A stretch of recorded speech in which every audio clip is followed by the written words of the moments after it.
right now. So Susan, now that we've gotten some plants together that are ready to be transplanted, is there a difference in the kind of soil than the soil that you used for seeds? Yes. What I do is I generally like kind of a mix that is, sometimes I make it with part seedling mix and part potting mix, but I actually like to use a very light mixture. I used to use just straight potting mix, but it's quite heavy. It keeps the plants a little too wet, and it keeps them from getting that vigor that they would have if they were very loosely planted. So they get a lot of air. They get more air this way. I brought some with me here. I brought some of this mix, and you can see, Pam, that what I've got is a mixture. It's got quite a bit of perlite in it, which is just natural. It's not. It looks like styrofoam, but it's not. It's a volcanic sort of rock, and it's got some good minerals in it. And when I do this, do you want me to start doing this? Oh, please, yes. Okay, so what I have here, actually, I find these kind of awkward. I've got some Chinese cabbages here that are really ready to get transplanted. These Chinese cabbage, this is a really good example that I can point to and show. Look at how different this leaf looks from these leaves. This is a seed leaf. When you first plant your seeds in a flat with just, all it looks like is you've got soil, you will get a whole bunch of these nice little leaves, and it looks like you're growing all the same thing. But actually it's not true. Here's a couple that have actually come off. But these are the seed leaves, and then when you begin to see your first two sets, or first one set maybe, of true leaves, they will look different. These are true leaves. And so almost every seed, like if you've seen a sunflower sprout or something like that, you'll see the leaves look just the same, and then the next set of leaves is going to look different, and those are the true leaves, and those are the ones that are going to be producing, so photosynthesizing and doing the work of getting food for the plant. And the roots, of course, are gathering the nutrients from the soil. So with that knowledge of knowing what a true leaf is and a seed leaf, I can tell sort of at what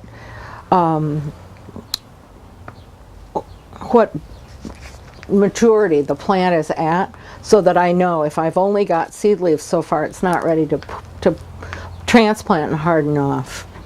And so here, it's like I picked, no. So this one would be ready to harden off too, and I would just want to give it some TLC as I'm taking it out so I don't hurt those beautiful roots. Now my first thought would have been, a few years ago I would have said, okay, these are ready to go outside, but we're still having cold weather, and these need to get toughened up a little bit because they've been inside on the heating mat. They've been babied a lot.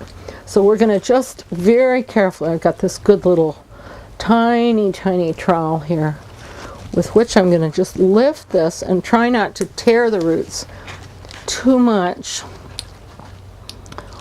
Lift it out. And now see, what happened was two of them came out at one time, and their roots are pretty intertwined. So I'm going to separate these because I want to put it in one pot.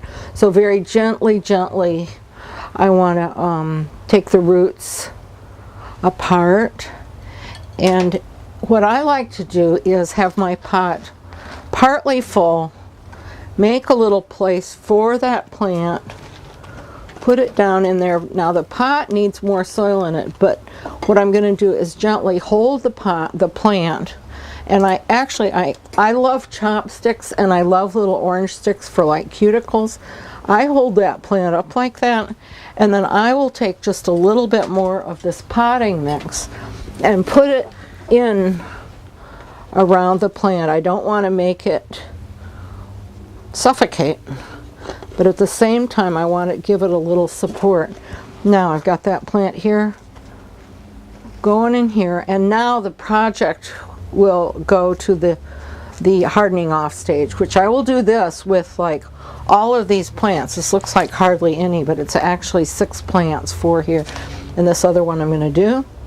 And I would water it in just a little bit. What I like to do is set it in a tray of warm water, let the plants soak that up, spray it a little bit, just shoot it with a little bit more water, and then put them back in my tray. Now when I have one of those flats like here,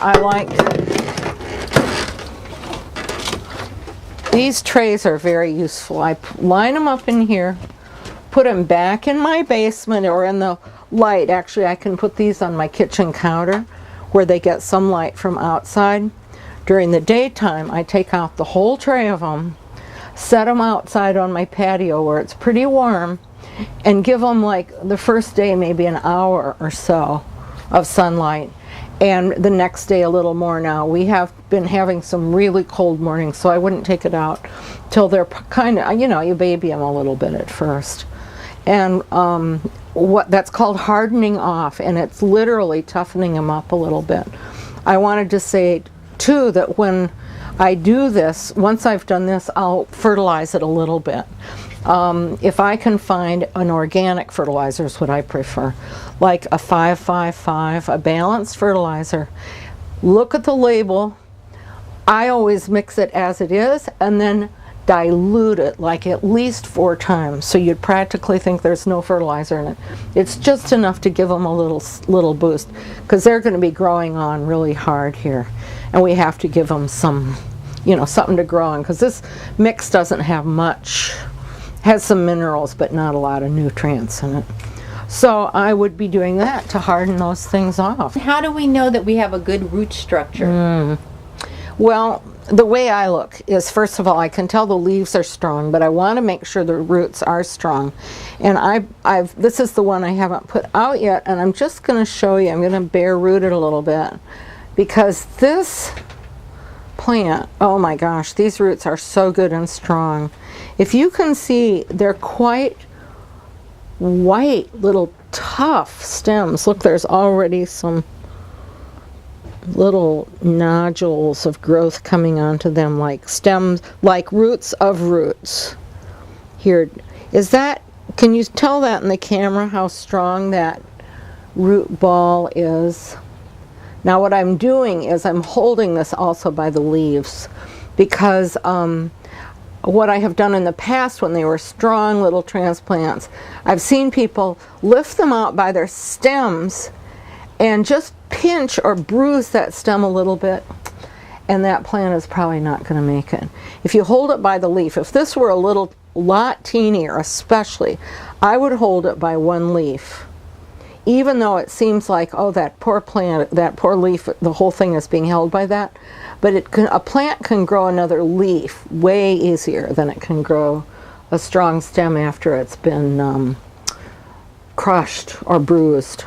But one of my plant teachers and master gardeners taught me that when they're growing in the tray, to almost pet them a little bit, which I check them always about 10 times a day anyway, and I go down there and I do this. And what she said was that it really makes the plant stronger to do that, because it's getting almost like it's like a tree in wind is stronger than a tree that's just So you could sheltering. also put a fan in if you had a greenhouse situation or where you had it, and get a little bit of air movement. And I think that would be really good. That's way more sophisticated than what I have.